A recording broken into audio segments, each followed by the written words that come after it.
ఒక అడవిలో ఒక పులి ఫ్యాక్టరీ తెరిచింది. అక్కడ కేవలం ఒక చిన్న చీమ మాత్రమే ప్రతిరోజు చాలా నిజాయితీగా కష్టపడి పనిచేసేది. పులి బిజినెస్ బాగుండేది, లాభాలు కూడా వచ్చేవి. పులికి ఆశ కొద్దీ ఒక ఎక్స్పర్ట్ ఉంటే ఇంకా ప్రొడక్షన్ పెరుగుతుందని ఆలోచించి ఒక తేనెటీగని పెట్టుకుంది.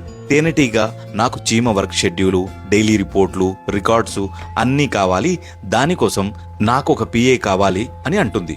పులి వెంటనే ఒక కుందేల్ని తేనెటీగకు పిఏగా నియమిస్తుంది. ఇవన్నీ రెడీ చేయడానికి కంప్యూటర్ స్టాఫ్ కావాలని పులికి చెప్తే పులి అన్నీ అరేంజ్ చేసి ఒక పిల్లిని మేనేజర్గా నియమిస్తుంది.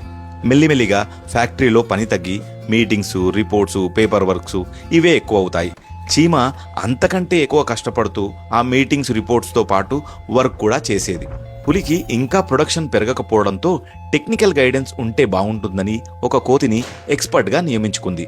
ఇప్పుడు చీమకు ఇంకా కష్టం పెరిగింది. పనికి ముందు, పనికి తర్వాత ఎక్స్పర్ట్కి ఎక్స్ప్లెయిన్ చేయాల్సి వచ్చేది. పని ఇంకా స్లో అయిపోయి ప్రొడక్షన్ కూడా తగ్గిపోతుంది.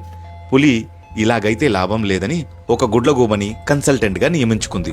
గుడ్లగూబ అన్నీ పరిశీలించి ఈ ఫ్యాక్టరీలో వర్కర్స్ ఎక్కువగా ఉన్నారని పులికి చెప్పగానే పులి మొదట ఆ చీమనే ఫ్యాక్టరీ నుంచి తీసేసింది. ఇది కేవలం ఒక చీమ కథ కాదు, ఇలాగే చాలా కంపెనీల్లో జరుగుతుంది. ఎవరైతే నిజాయితీగా కష్టపడుతున్నారో వాళ్ళపై ఒత్తిడి పెంచి నీ డిజిగ్నేషన్కి జీతం ఎక్కువ ఉందని, నువ్వు ఒకటే చోట ఇన్ని సంవత్సరాలు పనిచేస్తున్నావని, నీ వయసు పెరిగిపోయిందని సిల్లీ కారణాలు చెప్పి ఎంతో నమ్మకంగా పనిచేసిన వారిని తీసేయడం జరుగుతుంది. మీరు కూడా ఇలాంటి ఏదైనా సందర్భం విన్నారా? ఈ వీడియోని లైక్ చేసి ఆ తీసేసే మేనేజర్కు కళ్ళు తెరిచేలా చేయండి. Thank you.